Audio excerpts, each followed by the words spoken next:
بسم اللہ الرحمن الرحیم ایاک نعبد و ایاک نستعین. جناب فخر امام صاحب, جمشید چیمہ صاحب, فیڈرل اور پروونشل منسٹرز, ممبر پارلیمنٹس اور پاکستان کی جو ریڑھ کی ہڈی میرے کسان,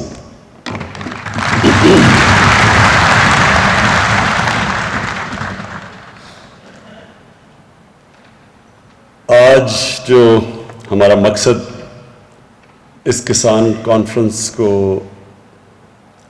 آپ سب کو یہاں بلانا تھا, اس کا مقصد یہ کہ ہم اپنے ملک کو, اپنے کسانوں کو تو ڈائریکشن دیں, لیکن ملک کو بھی اس چیز کا احساس دلوائیں کہ اب یہ آنے والا وقت وہ نہیں ہے جو پیچھے گزر چکا ہے. پاکستان کو بڑے نئے چیلنجز ہیں, اور جو سب سے بڑا چیلنج آ رہا ہے سامنے وہ ہے فوڈ سیکیورٹی. ہم نے اس پچھلے سال 40 لاکھ ٹن گندم ہم نے امپورٹ کی, 40 لاکھ ٹن. اس کا خرچہ جو ہمیں فورن ایکسچینج میں دینا پڑا وہ اس ملک میں جو پہلی ڈالرز کی کمی ہے, تو وہ سوچیں کہ اگر ہم اسی طرح چلتے رہے, آبادی ہماری تیزی سے بڑھ رہی ہے, آپ کو پتہ ہے بچوں میں تو ماشاءاللہ ہم خود کفیل ہیں, اور جس ریٹ پہ ہماری آبادی بڑھ رہی ہے ابھی سے ہمیں تیاری کرنی چاہیے کہ یہ اگلے 5 سال 10 سال 15 سال ہم کیسے اپنی آبادی کے لیے اناج پیدا کریں گے. تو اس لیے یہ بڑی امپورٹنٹ ہے احساس دلوانے کے لیے کہ ایک انسانی معاشرہ وہ جب اس چیز کا سامنا کرتا ہے کہ آگے جا کے مجھے خطرہ ہے, جب انسان کی جو انگریزی میں ٹرم یوز کی جاتی ہے سروائیول انسٹنکٹ, کہ جب اس کو خطرہ نظر آتا ہے تو وہ پھر سوچتا ہے انسان کہ میں اب کیا کروں گا اس کا. تو ابھی سے ہمیں تیاری کرنی چاہیے اور ابھی سے وہ قدم اٹھانے چاہیے کہ اگر ہم نے آگے اپنے لوگوں کو, اس قوم کو بچانا ہے جو مسئلے مسائل آنے والے ہیں. تو یہ جو فوڈ سیکیورٹی ہے یہ اصل میں نیشنل سیکیورٹی ہے.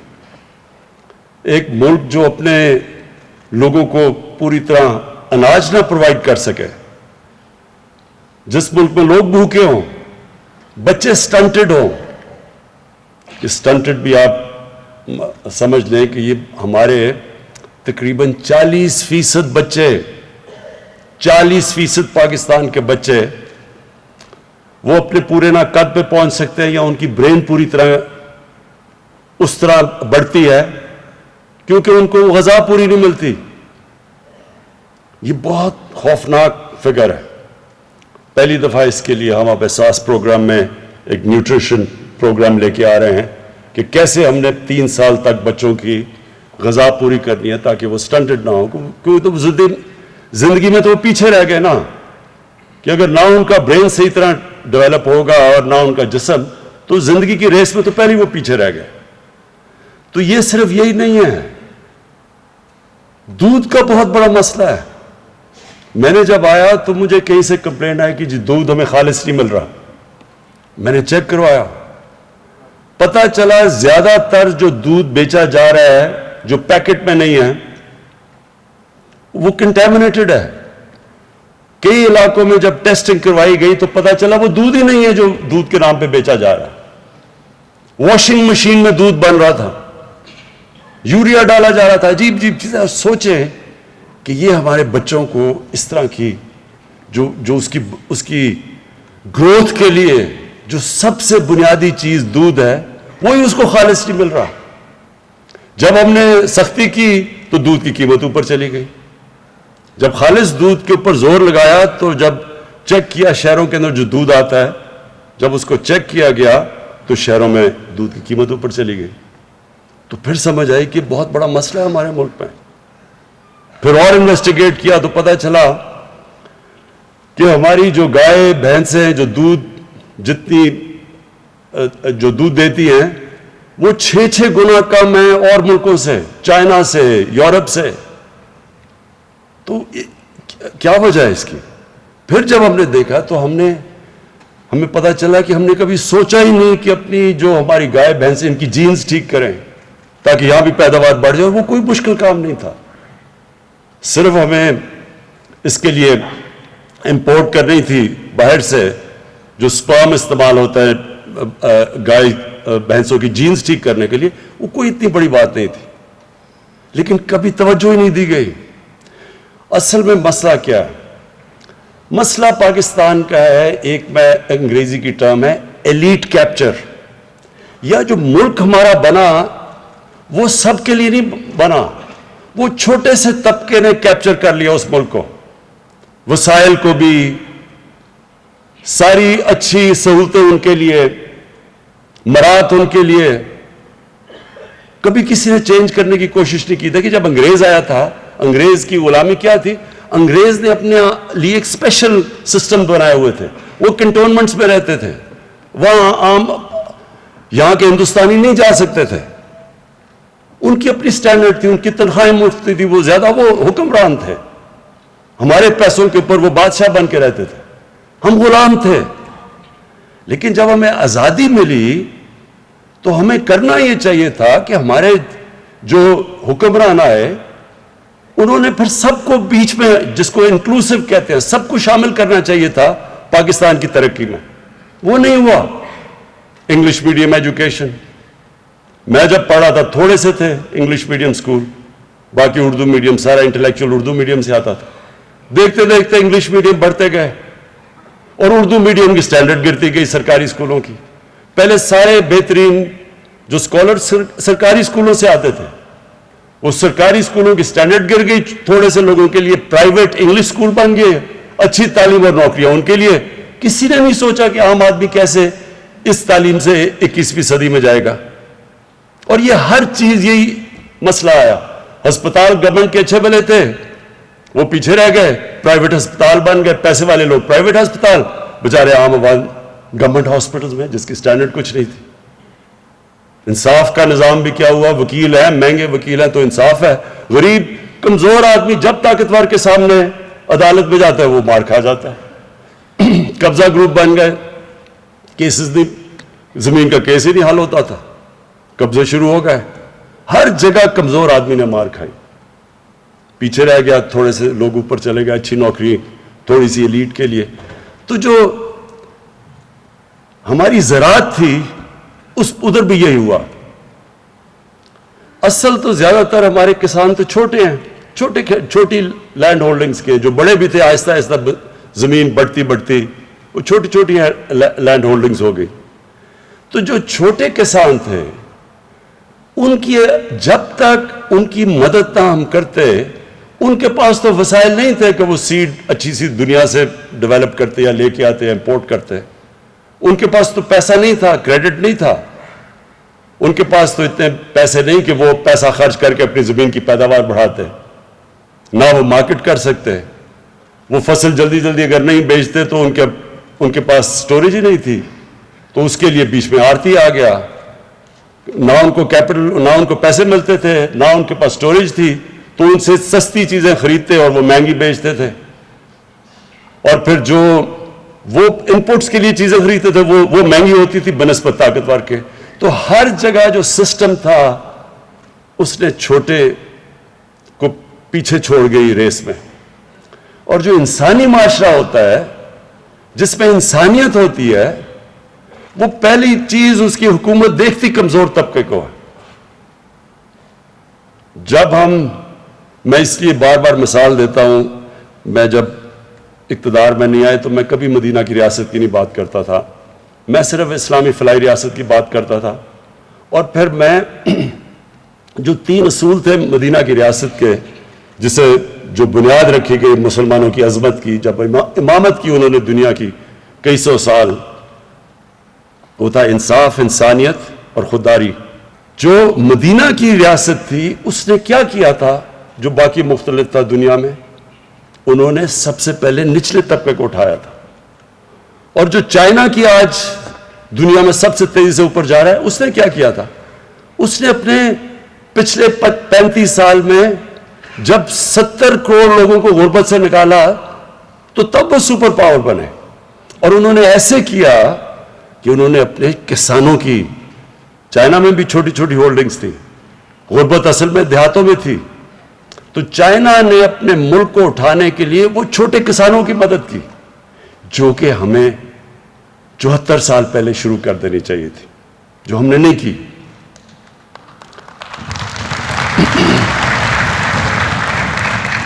تو آج جو آپ کے سامنے پریزنٹیشن جمشید چیمہ نے کی اور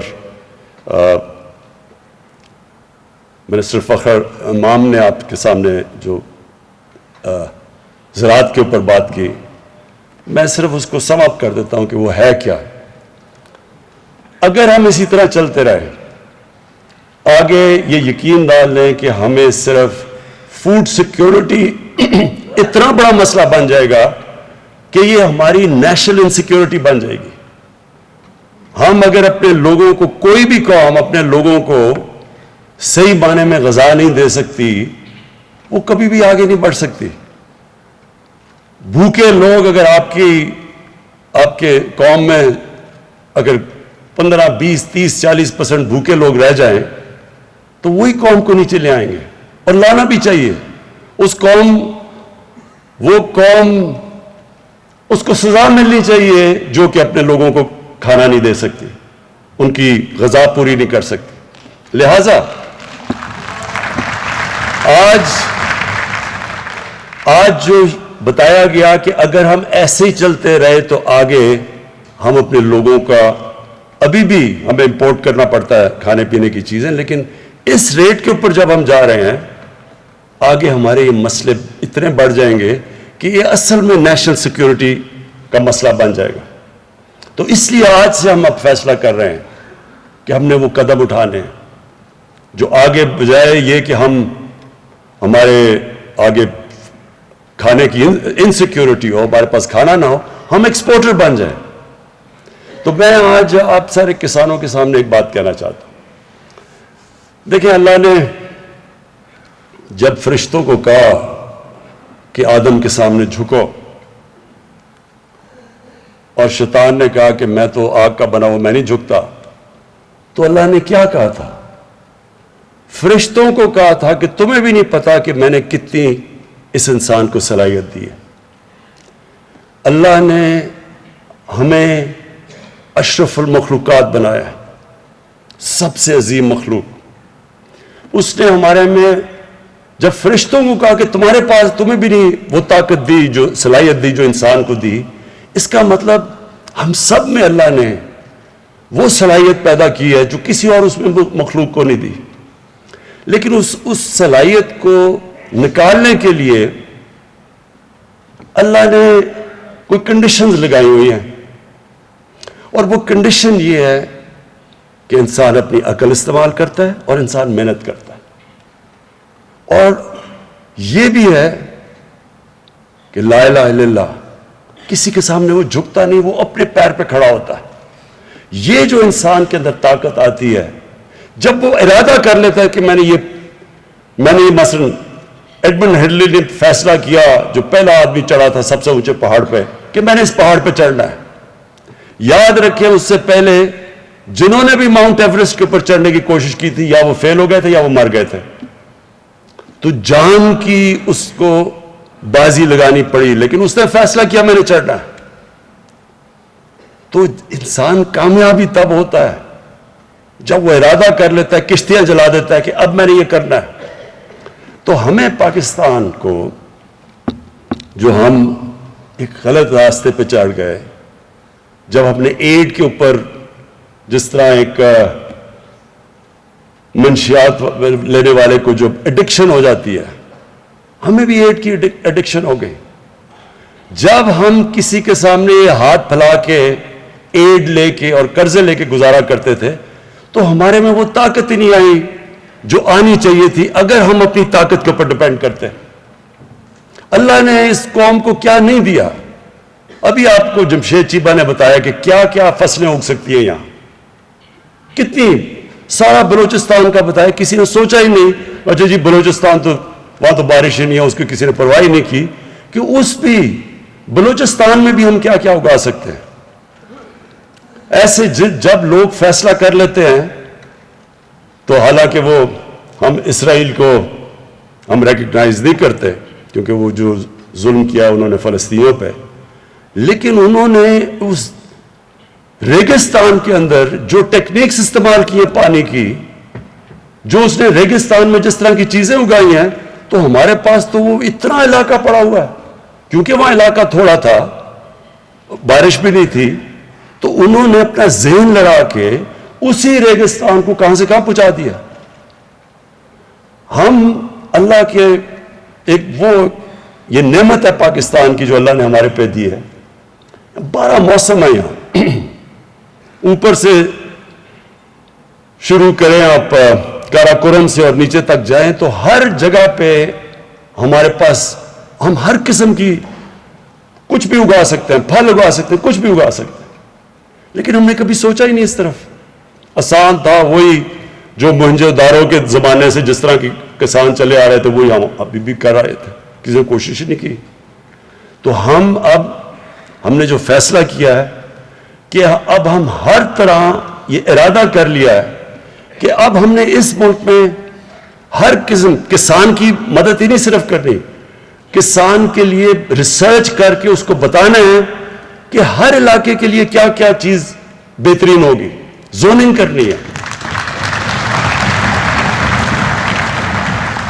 اس کے لیے ہم نے سیڈ ڈیولپ کرنا ہے, بیج کو ڈیولپ, ریسرچ کے اوپر اب زور لگائیں گے.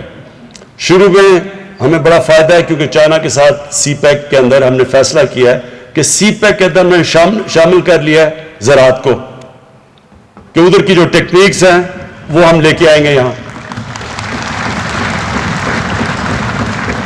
فخر مامن نے بتایا کہ ہندوستان میں کسان کتنے زیادہ اس کے پاس امپلیمنٹس ہیں زراعت کے, اور ہمارے پاس صرف ٹریکٹر ہے یا پتہ نہیں حال ہے. تو ہر چین تو اس میں کیونکہ انہوں نے جب غربت کم کی تھی اپنے ملک میں تو سب سے زیادہ زور انہوں نے چھوٹے کسان کے اوپر لگایا تھا, سب سے زیادہ مدد انہوں نے چھوٹے کسان پہ کی تھی. اور جب میں چائنا گیا تھا اور ہم نے ان سے پوچھا کہ انہوں نے کیسے لوگوں کو غربت سے اٹھایا ہے, تو انہوں نے ہمیں پوری طرح بتایا کہ کیسے انہوں نے کینٹونز میں کسانوں کے پاس گئے, کیسے انہوں نے ان کی مدد کی, کس طرح انہوں نے سیڈ ڈیولپ کر کے اس کی مارکیٹ کیا اس کا, یعنی ہر سٹیج انہوں نے ہمیں بتائی.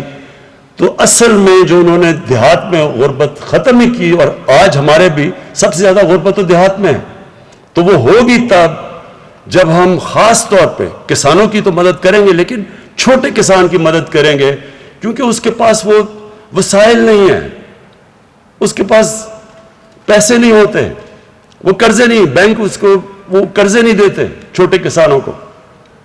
اس لیے ہم نے اپنے کامیاب پاکستان کے اندر جو چھوٹے کسان ہیں ان کے لیے ہم نے قرضے بھی رکھے ہیں. جو بڑا زبردست پنجاب نے شروع کیا اور وہ پختونخوا میں آئے گا, کسان کارڈ, یہ ایک بڑا زبردست انیشیٹو لیا ہے. اس سے ڈائریکٹ سبسڈی جائے گی کسانوں کے پاس, یعنی کسی کے ذریعے نہیں جائے گی بلکہ ڈائریکٹ جائے گی سبسڈی. اور یہ کسان کارڈ انشاءاللہ یہ بھی ایک ایسی چیز ہوگی کہ جو ہم پوری ٹریننگ دیں گے اپنے چھوٹے کسانوں کو, وہ بھی ہم نے پورا پلان بنایا ہوا کہ کیسے ہم نے لیٹسٹ ٹیکنیکس, ہمارے لوگ جائیں گے کسانوں کو مدد کریں گے, سمجھائیں گے کہ لیٹسٹ ٹیکنیکس کیا ہیں, اس کا ہم نے پورا پلان بنایا ہوا ہے. ایک منٹ نہیں, ابھی نہیں, ختم کر کے. تو میں نے جو آج اس کسان کنونشن سے جو آپ سے جو آخر میں بات کرنی تھی وہ یہ کہ ہمارے پاس زمین ہے, اور زمین ڈی آئی خان میں بڑی زمین پڑی ہے, چولستان میں خالی پڑی ہے, بلوچستان میں بہت زمین خالی پڑی ہے. کبھی قبائلی علاقے جو اب پختونخوا میں مرج ڈسٹرکٹ اس کا نام رکھتی ہے, جو ایکس فاٹا ہے, ادھر زمین پڑی ہے.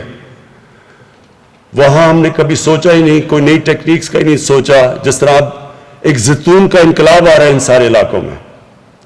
میں نے جب میں وہاں ٹریول کرتا ہوں تو میں نے اتنا زیادہ, اتنی جلدی لوگ سمجھ گئے ہیں کہ ان علاقوں میں زیتون بھی اگ سکتا ہے, وہ درخت بھی, اور اس سے ان لوگوں کو کیا فائدہ ہو سکتا ہے. تو وہ پھیلتا ایک انقلاب آ رہا ہے. یہ بالکل ٹھیک کہہ رہے ہیں جمشید چیمہ, چند سالوں کے اندر ہم آلیو آئل کے ایکسپورٹر بن جائیں گے بجائے کہ ہم امپورٹ کریں.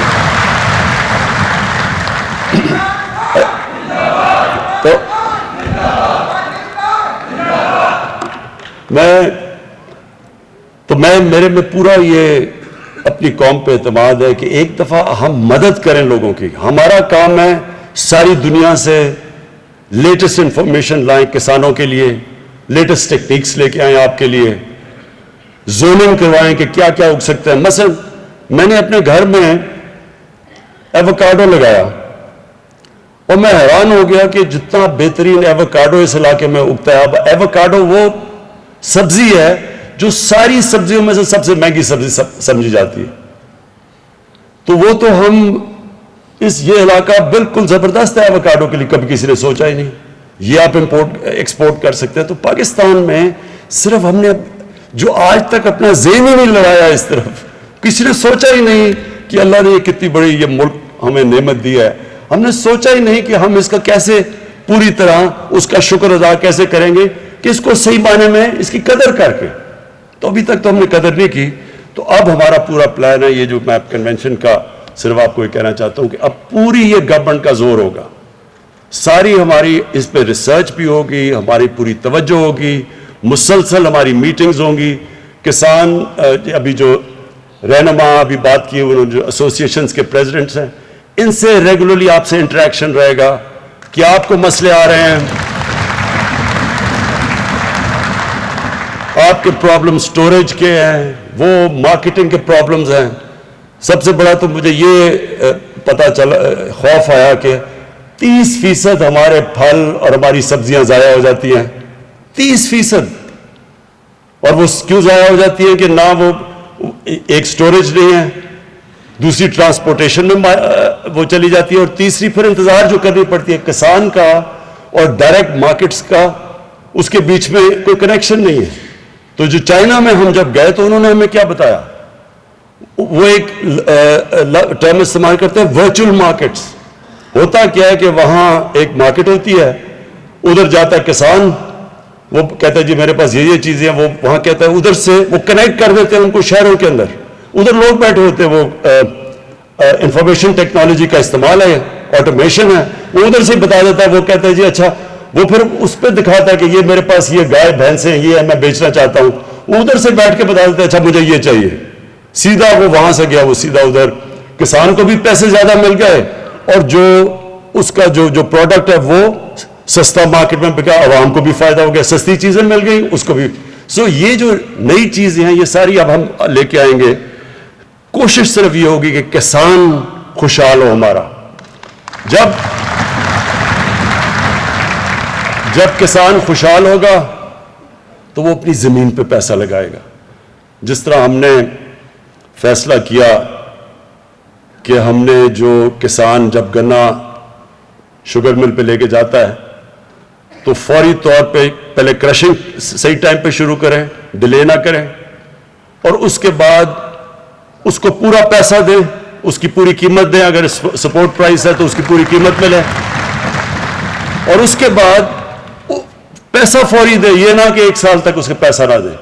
صرف اس قانون کی وجہ سے کسانوں کے پاس پیسہ زیادہ آیا. پہلی دفعہ اتنا زیادہ پیسہ ملا, تقریباً 1100 ارب روپیہ. جو ساری چیزیں, گندم کا اچھا پیسہ ملا, چاول کا ملا, مکئی کا ملا, گنے کا ملا. اس سے جو پیسہ گیا 1100 ارب روپیہ کسانوں کے پاس, وہ پیسہ انہوں نے لگایا اپنی فصلوں پہ, اور اس کی وجہ سے گندم بھی ریکارڈ ہوئی, گنا آلموسٹ سیکنڈ ہائیسٹ ہمارا گنا کا ہوا, چاول بھی ریکارڈ ہوا اور پھر مکئی بھی ریکارڈ کراپس ہوئی. تو یہ اس لیے ہوا کہ ان کے پاس پیسہ آ گیا.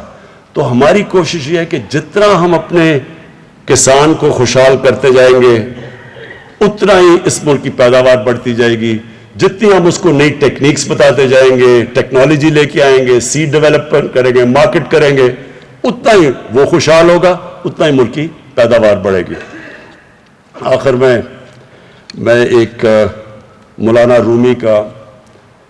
رومی نے ایک دفعہ کہا کہ اللہ نے انسانوں کو کہا کہ اللہ نے جب تمہیں پر دیے ہیں شاہین کی طرح اوپر اڑنے کے لیے تو کیوں چونٹیوں کی طرح زمین پہ رینگ رہے ہو؟ اللہ نے ہم سب کو صلاحیت دی ہے.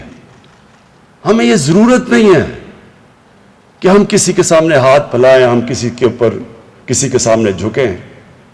ہم سب کے پاس ہمارے پاس ہر چیز اس نے دی ہے. ایک منٹ ہمیں ہر چیز دی اللہ نے. یہ ٹورزم میں صرف ملک اگر صحیح بانے اپنی ٹورزم ڈیولپ کر لے, ہماری آج کل کی ایکسپورٹ سے زیادہ ٹورزم سے پیسہ آ سکتا ہے. کبھی کسی نے سوچا ہی نہیں اس طرف, جس طرح زراعت کی طرف نہیں سوچا, جس طرح ہم نے کبھی انڈسٹری کی طرف نہیں سوچا, جس طرح ہم نے یہ بھی کبھی نہیں سوچا کہ اگر ہم اپنے بچوں کو صحیح تعلیم دیں گے تو وہی ملک کو اٹھا دیں گے. صرف بجائے تھوڑے سے ایلیٹ طبقے کو اچھی تعلیم دیں, کیوں نہ ہم عوام کو دیں. تو یہ جو پاکستان ہے, میرا یہ ایمان ہے کہ اللہ نے یہ ملک ایک خاص مقصد کے لیے بنایا تھا. 27ویں رمضان کو پاکستان بنا تھا. اس کا ایک بہت بڑا انشاءاللہ دنیا میں مقام ہوگا, انشاءاللہ ہوگا. اور یہ قوم پھر ایک دنیا کے لیے مثال بنے گی جو اس کو بننا چاہیے تھا. جب یہ پاکستان بنا تھا تو بڑی سوچ والے ہمارے لیڈر قائد اعظم اور اس سے بڑا جو نظریاتی لیڈر تھے ہمارے علامہ اقبال, انہوں نے یہ ملک جب اس کے لیے انہوں نے جو خواب دیکھی تھی تو انہوں نے ایک عام ملک کی خواب نہیں دیکھی تھی. انہوں نے کہا تھا یہ دنیا کے لیے مثال بنے گا, دنیا کے لیے مثالی اسلامی ریاست بنے گی. تو وہ ریاست جس میں انصاف ہوگا, جس میں انسانیت ہوگی, اور جو ایک خوددار ملک بنے گا انشاءاللہ پاکستان.